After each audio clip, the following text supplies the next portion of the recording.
Austin, would you like to tell us about our Dungeon Master tip of the podcast? I sure can. It is the Random Encounters Reinforce Campaign Themes. That is our Dungeon Master tip this time. Now, anybody that knows, I hate random encounters. I don't generally use them, but when I do use them, I make sure to follow this tip because it's important, and it's from Kobold Press, I believe. Yeah.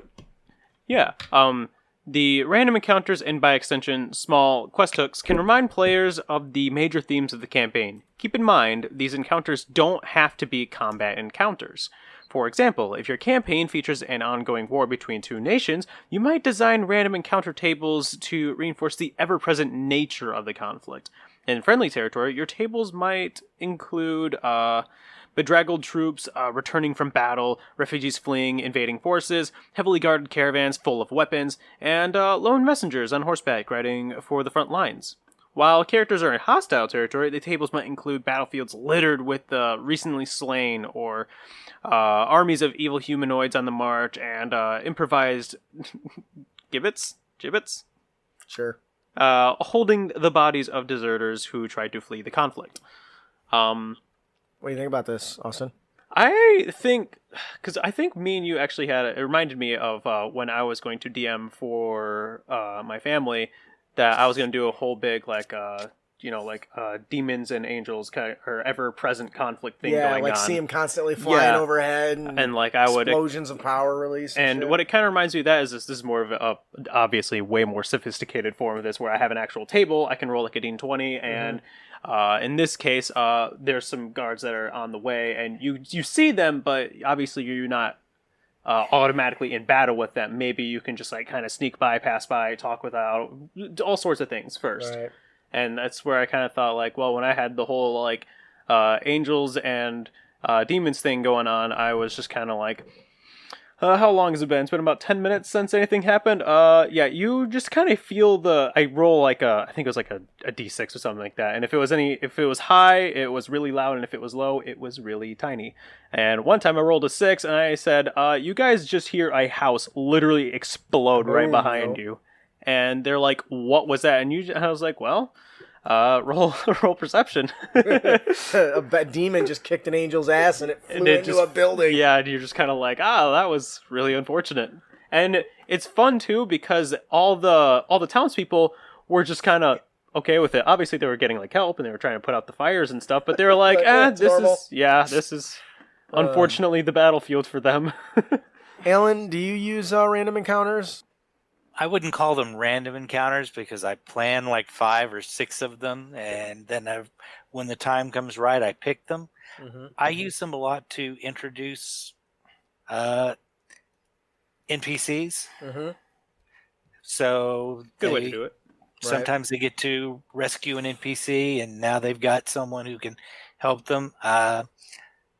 They were taking too long. I had a group that was taking way too long to get to from point A to point B, and a guy in a wagon was running through, and they were going through orc country, and it's like, this guy's a lone guy running through it. So I had a whole long conversation about how on earth do you stay safe in orc country driving this wagon by yourself?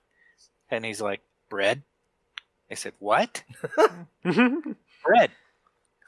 Because orcs don't till fields. Orcs don't make grain. Orcs don't bake bread.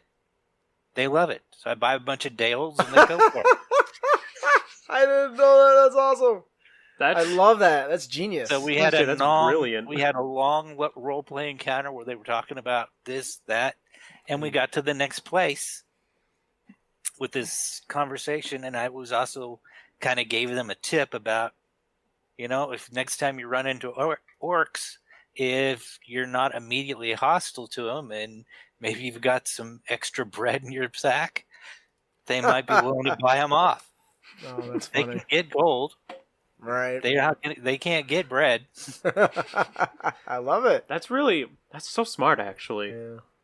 That's just experience. The cleverness of just like having like the culture and like so you know what resources to bring with you get out of certain encounters and stuff. Hey, look! Don't kill me. You can have bread. Well, technically, we can kill you and take the bread anyway. Why, if you don't, but then you won't bring any more. But then I won't be coming back. Right. And then they're like, oh, Yeah. small fry smart. We like guy. Bring more bread next time.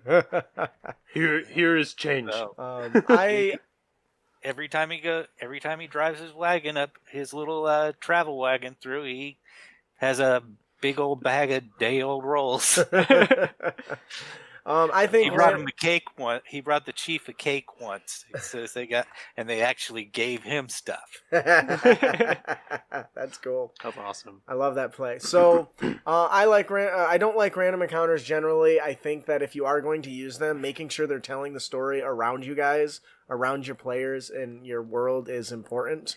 Rather than just randomly rolling on a thing and running into an owlbear. Not super fan of that sort of stuff. Yeah. So, If you do use them, you need to roll the treasure beforehand. I got a lightning sword that way. If their items they can use, they will use them. Yes. That's been So a you DM need to tip know what they repeatedly. got. Plus, Yeah. it saves time during the session. Definitely. Yeah. That'll do it for our Dungeon Master tip of the podcast. Random encounters reinforced. Hey, thank you so much for all your support and watching our video. We hope you enjoyed it. We are the hosts of the Crit Academy, a Dungeons and Dragons discussion podcast. Be sure to hit that subscribe button. And be sure to ring that bell. Get our latest content as we toss it out there, and it's good stuff. Everyone loves fat loots and great D&D inspiration. Keep your blade sharp and spells prepared, heroes.